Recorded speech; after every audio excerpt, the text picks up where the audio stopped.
They say New York will either chew you up or change you. I didn't know which one it would do to me until I met him. My name's Ivor. Just Ivor. 26. Originally from a sleepy coastal town in Maine, where dreams went to die in rocking chairs and conversations ended with "that's just how it is." But I wanted more.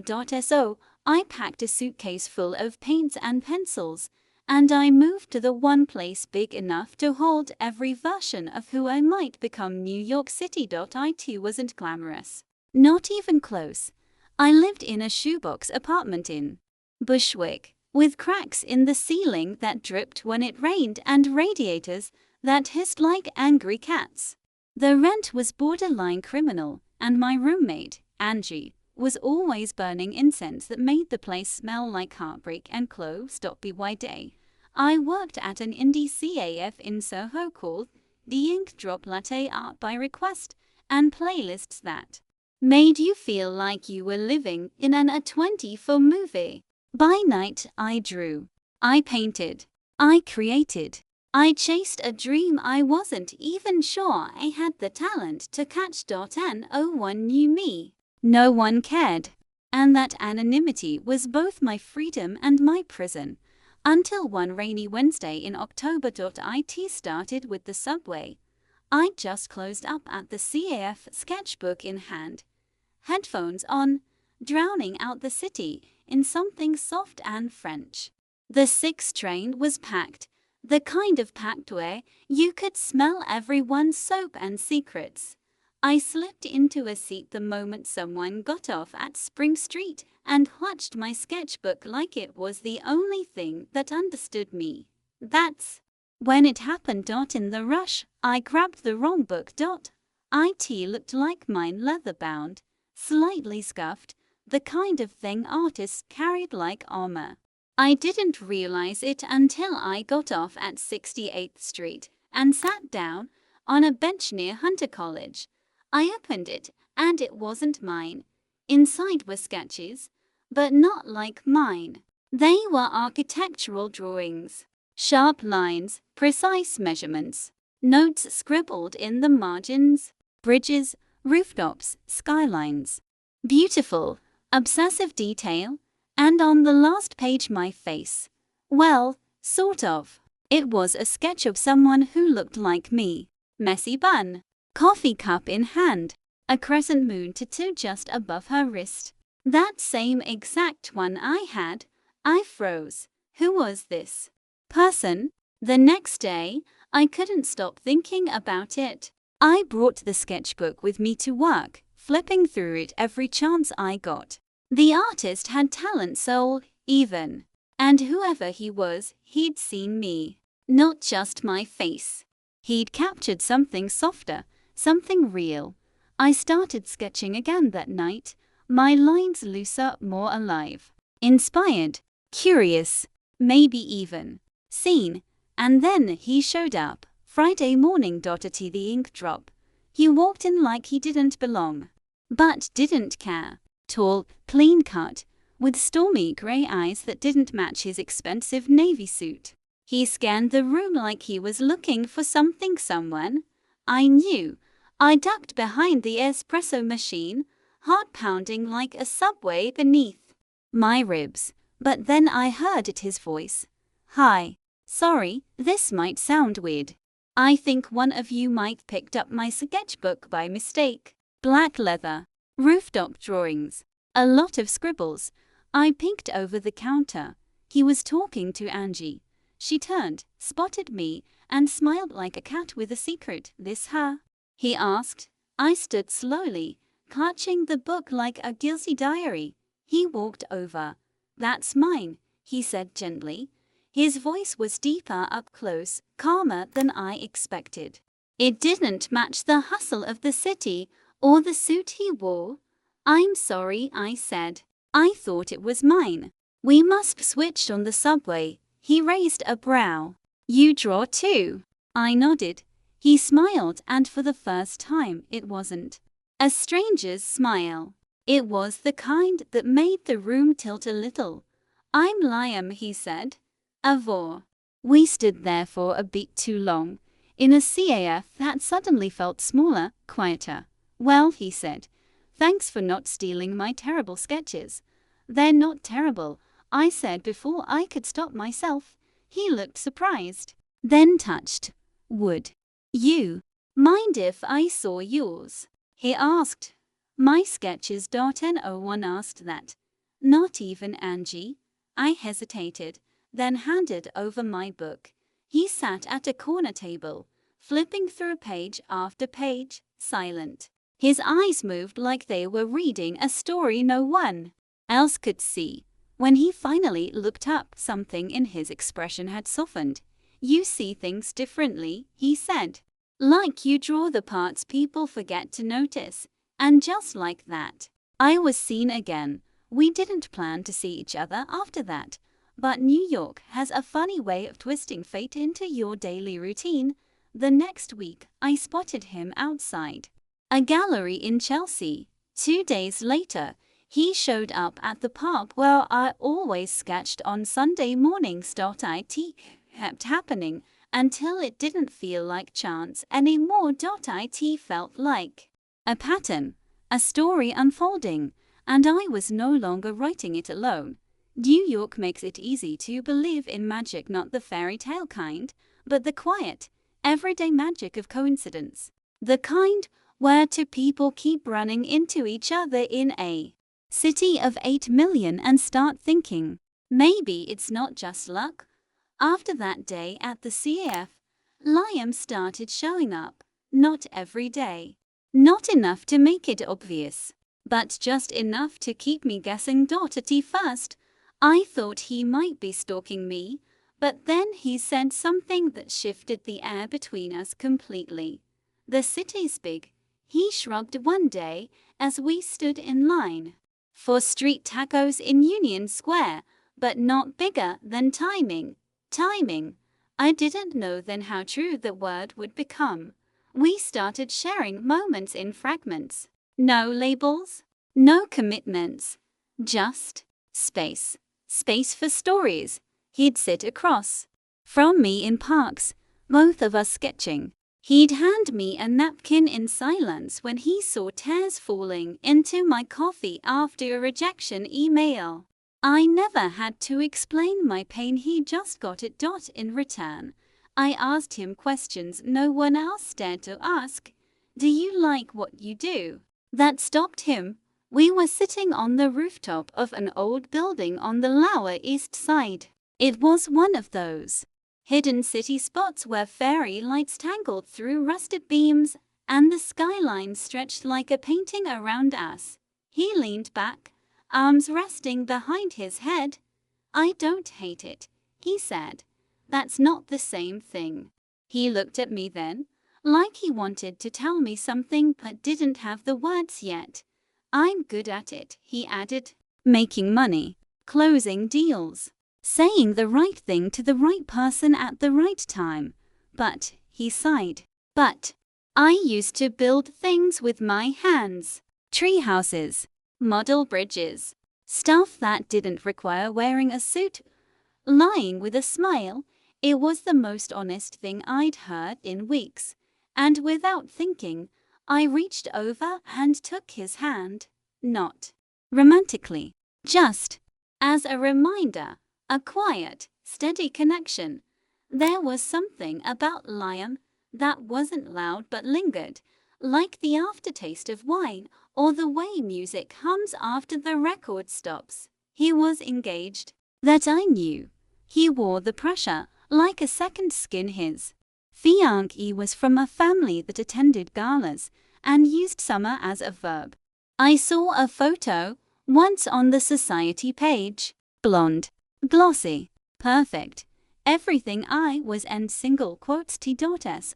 I told myself to stay away, told myself to keep it friendly, safe, but then came the night that made staying away impossible. It was the night of the blackout. The city went dark around 9:12 p.m. I had just left the CAF, walking home with my tote bag and leftover pastries. At first, I thought the streetlight flicker was just another broken bulb. But then the whole block went black. I froze. My phone buzzed. Liam. Are you okay? Yeah, I texted back. Just outside the ink drop. Stay there. I'm coming. And he did. He showed up 15 minutes later, flashlight in hand, tie loosened, eyes searching until they found mine. Come with me, he said. No hesitation. No explanation, just trust. We walked in the dark like kids sneaking through a forbidden forest. Everything was quieter. The city had lost its sound, and for once, it felt like it was just us. He led me to a rooftop I'd never seen before, somewhere near Park Avenue. From up there, New York looked like a sea of silhouettes and flickering candles. People lighting old lanterns, pulling out guitars, singing from balconies. It was surreal. Intimate. He turned to me. I used to come here in college, he said. Before everything became expected. I nodded. I knew that feeling. I never thought I'd meet someone like you here, he added. Like me. You make me feel like I don't have to pretend. My heart pounded. He stepped closer. I should have pulled back. But I didn't. Instead, I whispered, then don't pretend. He leaned in. Our lips were inches away when his phone buzzed. He stared at the screen like it had slapped him. It's her, he said, voice flat. We stood there inches apart, hearts racing, lips crashing, and I said what I knew I had to. You should go. He didn't argue. He just nodded and left. And the night swallowed me whole. The next day, he didn't text. The next week, he disappeared. 2 weeks passed. I told myself it was fine, that it meant nothing, that he didn't owe me anything. But every sketch I made had his face hidden somewhere inside it. In the shadows, the lines, the hesitation. Then one afternoon, Angie walked in with a magazine. Guess who's getting married at the plaza next month, she said, dropping it in front of me. There it was, a full-page feature. Liam Everett and Charlotte Whitmore, Manhattan's most promising pair. The caption called them a match made in high society heaven. I laughed bitterly, because that was the moment I realized whatever I had with Liam, it was real, but not real enough. New York didn't feel the same after Liam disappeared. The coffee shop grew quieter. The music felt too slow. The city lights, once a canvas for my imagination, now just glared like harsh reminders of everything unresolved. He was everywhere and nowhere. I tried to throw myself into my art, into applications, exhibitions, into being the girl I came here to be, but all I could see were eyes the color of November skies and sketches of a rooftop where silence had kissed possibility. I told myself to forget him, but forgetting someone you never really had hurts worse than a breakup. 3 weeks later, I was invited to a small group showcase at a gallery in Williamsburg. It was last minute, a cancellation replacement, and I didn't feel ready, but Angie practically shoved me into it. You need this, she said. It's your city too. Avor. Don't let some suit ghost you into giving up. So I hung my pieces. I framed the ones I'd hidden for months. The emotional ones. The raw ones. The one of Liam drawn only from memory. I didn't title it. I just labeled it untouched. People stared at it longer than the others. Tilted their heads. Whispered, "He looks real," one woman murmured to her date. Like he was almost here. He was. Too real, too close, and then he actually was. I turned toward the door, and there he stood. Liam. No suit this time. No fiancé on his arm. Just a black sweater, jeans, and a look that said he'd walked through How to get here? He walked straight to me, no hesitation. My heart tried to escape through my ribs. I saw the post, he said softly. I didn't think you'd want me here, but I couldn't stay away. I didn't say anything. I couldn't. His eyes drifted to the painting. He knew. That's me. I nodded. It's who I thought you were. He looked at it for a long moment, then whispered, I broke off the engagement. My breath caught. When, the night of the blackout, my knees almost gave out. I wanted to tell you, but I didn't think I deserved to. I swallowed the lump in my throat. You didn't. Silence, heavy, sharp, but honest. Why are you here, Liam? Because I miss your voice, your sketches, your silence. Because in a city of millions, I only ever wanted to bump into you. My resolve cracked. But so did my fear. So what happens now? I asked. He took a step closer. Now? I try again. Not as someone tied to expectation. Not as someone who disappears. Just me. Just Liam. I looked away, afraid of how much I still wanted him. But what if I'm not the same girl anymore? He smiled gently. Then I guess I'll have to fall in love with her all over again. We didn't kiss that night. There were no fireworks. No movie endings. Just the quiet understanding of two people beginning again. The next weeks were slow, intentional. We met in corners of the city we hadn't ruined with memories yet. Chinatown noodle spots. Washington Square strolls. Sketching together on the High Line. It was different now. He didn't wear the suit. He didn't bring apologies. He brought effort, and me. I started sleeping again, painting again, laughing like I meant it. Because for the first time, I wasn't holding my breath around him. But just when I thought the story was done writing twists, New York reminded me it always has one more chapter. It was a Wednesday. Liam had texted me at noon. Meet me on Lexington at 6. The corner near the bookstore. Wear that green coat. Lee smiled. I hadn't been to that street in months. Not since the subway switch that started it all. At T5:55, I was already there. By 6:15. I was still alone. By 6:45, my smile had faded. By 7:20, I finally checked my phone again. 3 missed calls, 1 message. Avor. I'm so sorry. It's not what you think. Please call me. I never did. Instead, I walked away from Lexington again. But this time, I didn't cry. Because this time, I wasn't the same girl who waited. I was someone who knew her worth, and maybe, just maybe, that would be enough to change everything.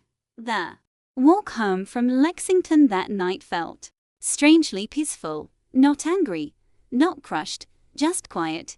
I'd spent so much of my life making excuses for people, friends, family, even myself. I was always justifying why someone couldn't show up, couldn't care properly, couldn't choose me first.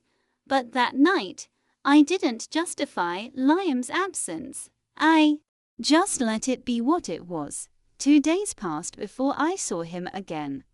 I was working the afternoon shift at the ink drop when I looked up and saw him through the window standing on the sidewalk, hair disheveled, a bouquet of white tulips in his hand, rain dripping from the collar of his coat.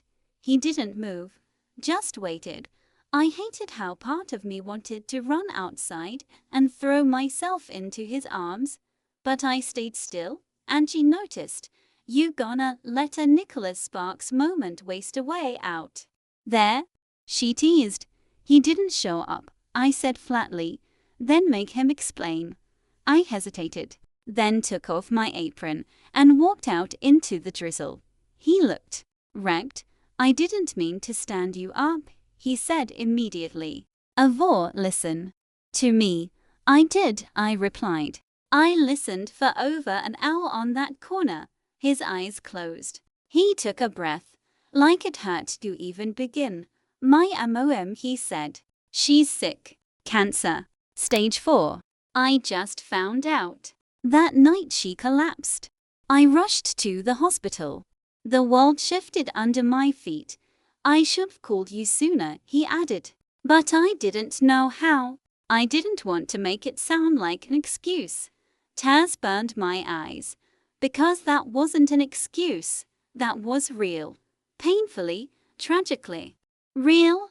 I'm sorry, he whispered. I didn't know how to be someone who could fall in love and hold grief at the same time. I swallowed hard. You don't have to be perfect, I said. Just honest.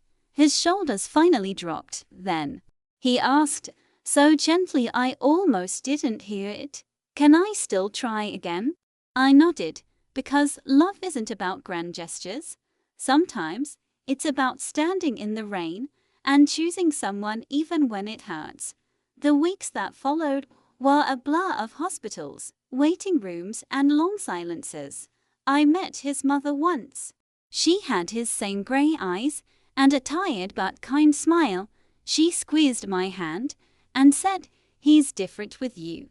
It was the kind of blessing that didn't need explanation. One night, I stayed at Liam's apartment for the first time. It was nothing like I imagined. Messy, warm, covered in art supplies and half-finished model bridges. The Liam I knew had hidden here all along. We sat on his living room floor, drinking cheap wine out of mugs. Do you think we would have met if I never picked up your sketchbook? I asked. He looked at me for a long moment. No, he said honestly. But I think I would found you eventually. Somewhere. That answer was better than fate, because it meant he would have looked. Then came the day he didn't show up. Again. But this time, I didn't panic, because I knew exactly where he was. I found him sitting on that same rooftop, the one from our blackout night. The mural I'd painted for him still stretched across the wall, now faded from weather and time. He sat in silence, eyes red. She's gone, he whispered. I sat beside him. Didn't say a word. Just took his hand. Because grief doesn't need fixing. It just needs company. We didn't talk about the future after that. We just started building it. Quietly, carefully, one sketch at a time. A few months later, I got a call. My portfolio had been accepted by a Brooklyn art residency. It was 6 months. A chance to work full-time on my art. It was everything I dreamed of. But it came with a question I hadn't prepared for. Could Liam and I survive this space? We sat on a bench in Prospect Park that night. He didn't hesitate. You have to go, he said. But what about us? I asked. He smiled, brushing a strand of hair from my face. I don't want to be the reason you stay small.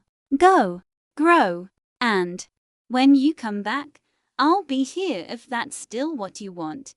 It was the most unselfish thing anyone had ever said to me, and that's when I knew I loved him. Really, truly loved him, because love isn't about holding someone tight. It's about giving them the wings they forgot they had. The residency began in early spring, the kind of spring only New York knows, still a little cold, but filled with possibility. The sidewalks started to bloom with color. So did I. 6 months. A whole half year dedicated to nothing but creating. And for the first time in my life, I didn't feel like I was chasing a dream, I was living one. My studio was in a converted warehouse near the East River, filled with floor-to-ceiling windows and the kind of natural light that makes even your insecurities look poetic. I poured everything into my work. Liam called me every night, sometimes for 5 minutes, sometimes for an hour. Sometimes we didn't say much at all. But the silence between us had changed. It wasn't heavy anymore. It was safe.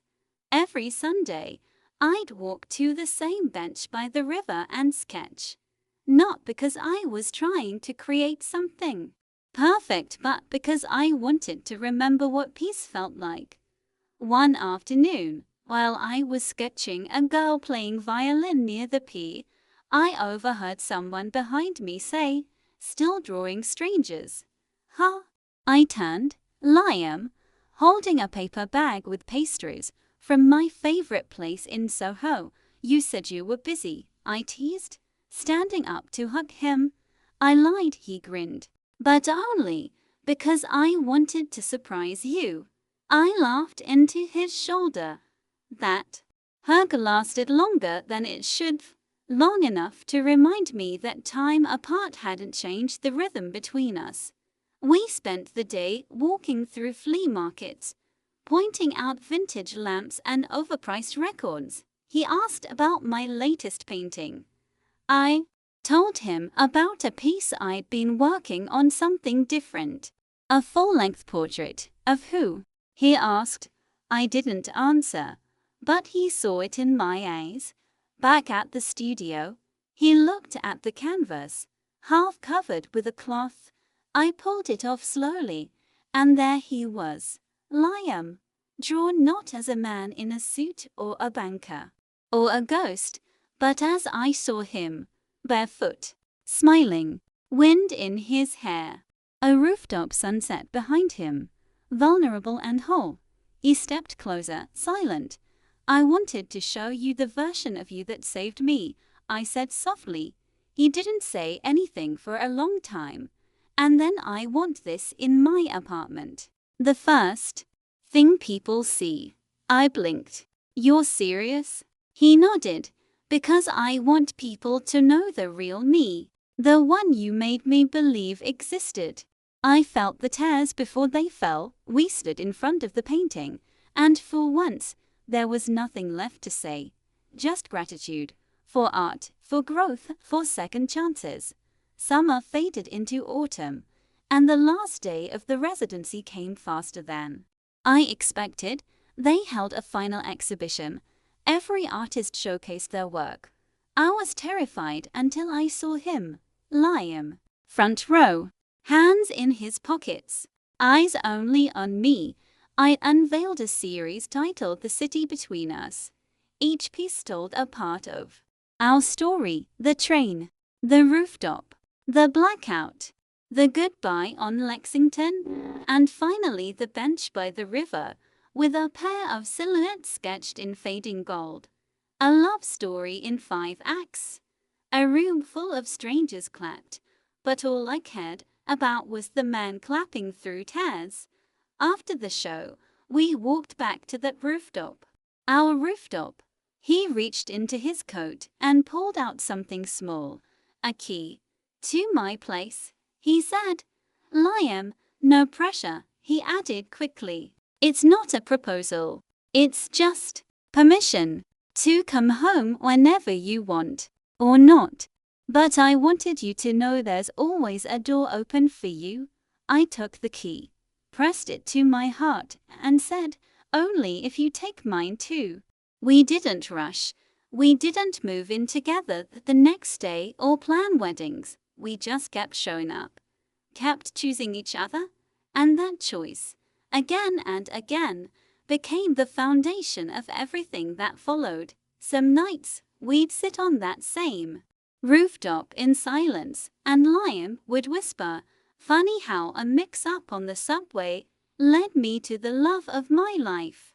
And I'd smile, because I knew something even better. It wasn't a mix-up. It was the city speaking to us, pushing us together in the most ordinary, extraordinary way. People talk about love like it's lightning sudden, electric, uncontrollable. But what no one tells you is that the truest love feels more like a sunrise, slow, quiet, and absolutely certain. That was us now.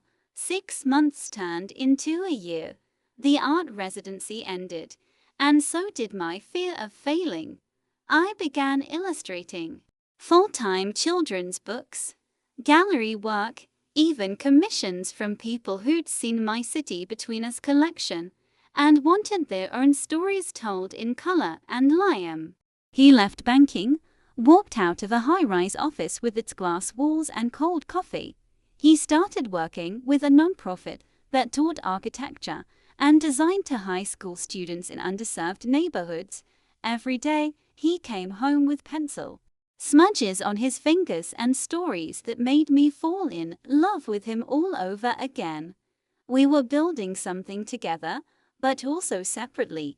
Our lives weren't merged into one indistinguishable blob of coupledom.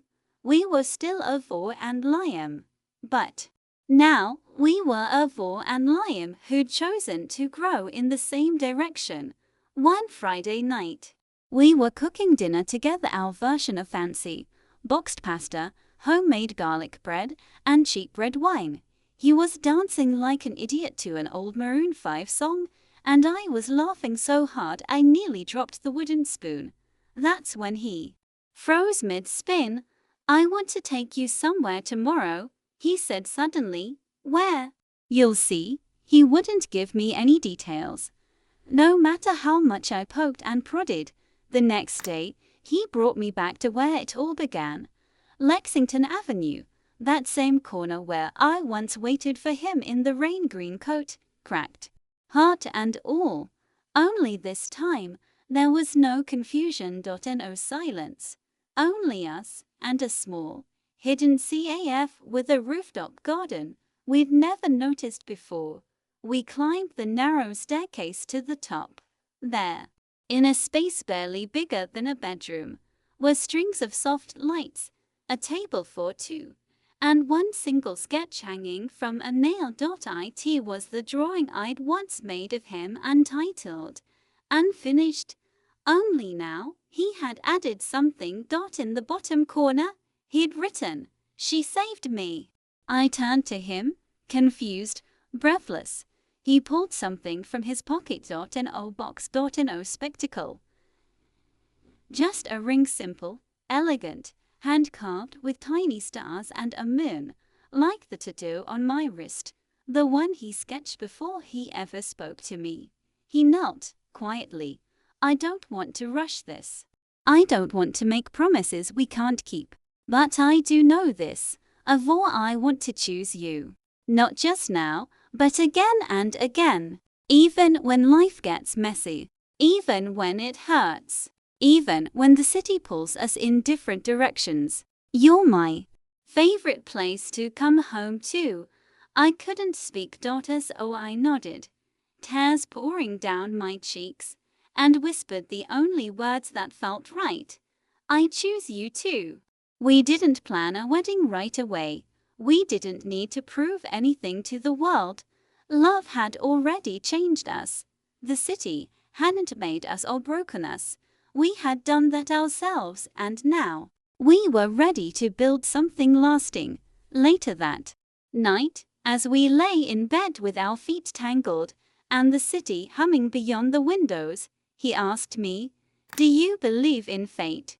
I thought about the sketchbook I'd picked up, the subway train, the blackout, the rooftop, the gallery, the corner on Lexington, and then I shook my head.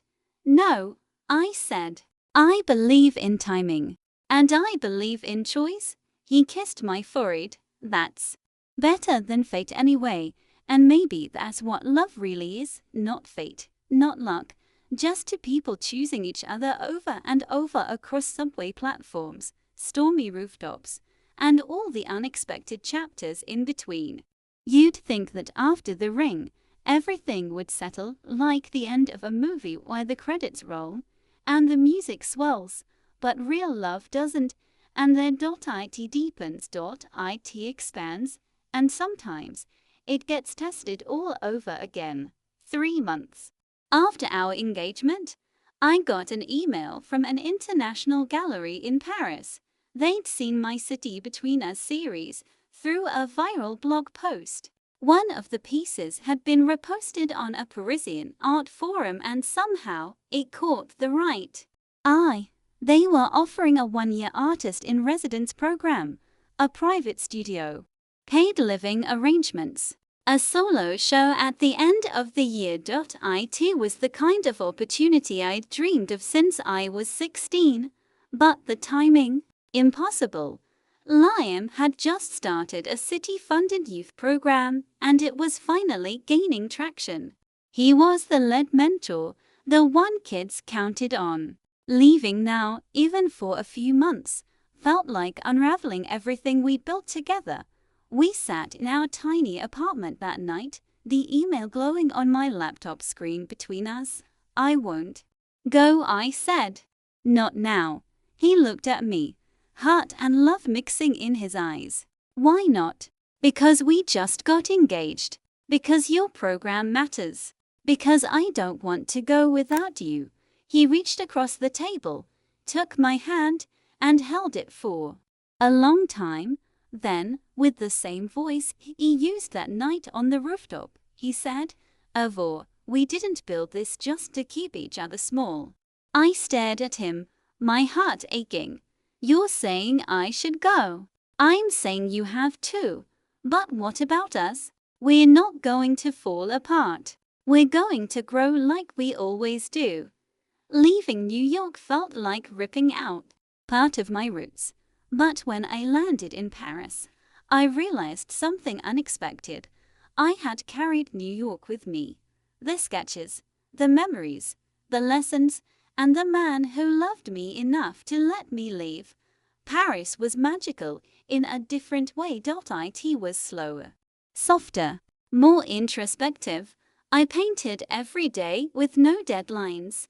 I walked cobblestone alleys alone, ate fresh bread by the Seine, watched lovers dance on bridges at midnight, and wrote long letters to Liam instead of texting. Sometimes he'd write back with a sketch tucked inside, a drawing of my favorite bodega cat, our rooftop, a caricature of us drinking cheap wine. The distance wasn't easy, but it made us more certain, more grounded. I watched couples on the streets of Paris, some new, some old, and I thought, we're going to be the old kind, the kind who still reach for each other in crowded rooms, who fight well and love better, who never forget what it took to get here. One night, as I walked home from the studio under a light drizzle, I saw a bookstore still open. Something about it reminded me of Lexington Avenue. The corner, the start. I stepped inside, and my eyes landed on a dusty journal on the back shelf. A leather-bound sketchbook nearly identical to the one I had once picked up by mistake. I bought it, filled the first page with a sketch of the rooftop in New York, and the second page with Liam's face smiling, laughing, alive. As the residency neared its end, I realized something. I had become whole on my own, but I still wanted to share that whole version with him, not because I needed to, because I chose to. The night before my flight home, I sat by the Eiffel Tower, the sketchbook in my lap, writing a note on the final page. "To the man who taught me love is not a place, but a person. I'm coming home, not to the city but to you." I landed in New York on a crisp October morning. The city greeted me with honking taxis, steam rising from manholes, and the familiar buzz of everything alive. And there he was, waiting at the terminal, holding tulips, wearing the same navy coat from the first day we met. When he saw me, he didn't speak. He just opened his arms, and I ran into them. Home. Later that night, as we lay under string lights on our rooftop, Liam whispered, "What did you learn in Paris?" I thought for a moment and smiled. That love doesn't wait. It grows, even oceans apart. He pulled me close, and under the stars and the noise and the impossible magic of New York, he kissed me like the city hadn't just brought us back together. It had never let us drift apart at all. The months after Paris felt different, like breathing after holding it too long. Liam and I fell into a rhythm that was new but deeply familiar. We had seen versions of ourselves we didn't know existed apart, and now, together again, stronger, lighter. There were no more tests to pass, only moments to live. We decided on a small wedding. No ballrooms. No five-tiered cakes or choreographed first dances. Just us and the city. We booked a garden in the West Village hidden behind a row of brownstones, where ivy curled up the brick like it was reaching for the sky.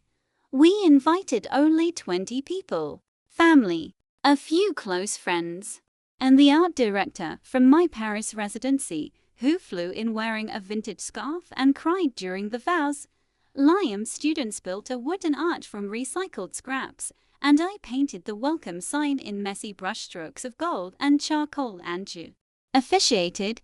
I'm not legally certified, she joked, but I watched a YouTube tutorial.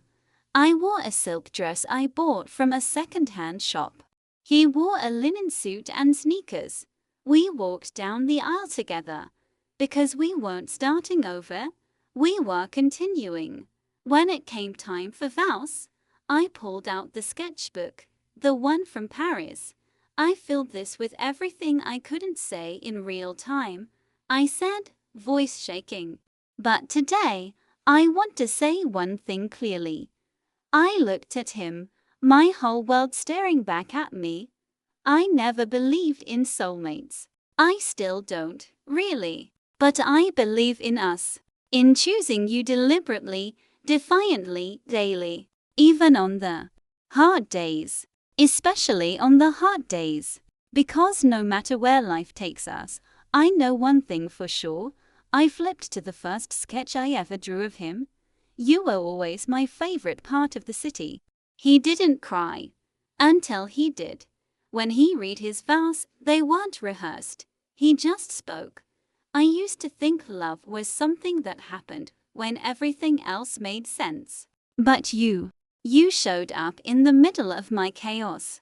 You didn't fix me.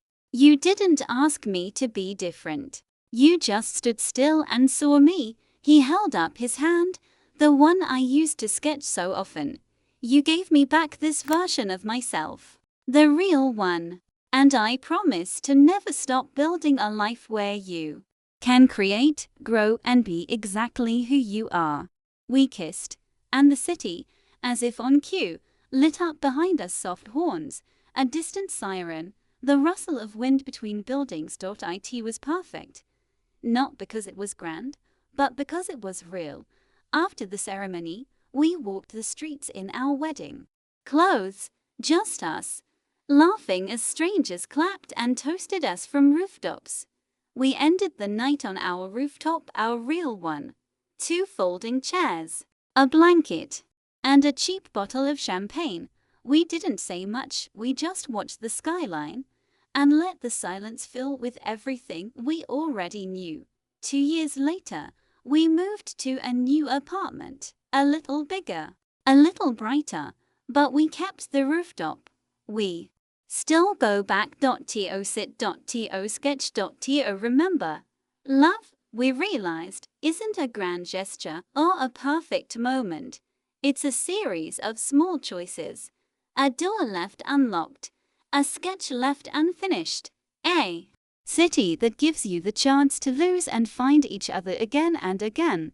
And that's how it ends, or begins, with a girl from Maine, a boy with a sketchbook, and a love story that unfolded one Lexington Avenue coincidence at a time. Sometimes I look back and wonder what would happen if I hadn't picked up that sketchbook on the subway. Would Liam and I still have found each other? Would the city still have conspired in the little ways it does through late trains, blackout nights, missed calls, and miracle rooftops? Maybe. Or maybe love is just as fragile, and that powerful all at once, balanced on timing, but built on choice. 5 years have passed since the day he smiled at me across a cracked CAF counter in Soho. Now, we still live in the city, still walk its streets with coffee cups in hand, still argue over paint colors and grocery lists. We've grown.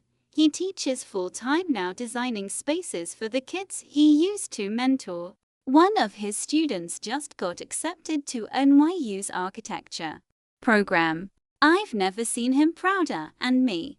I've published 2 illustrated novels. My second book was titled The City Between Us.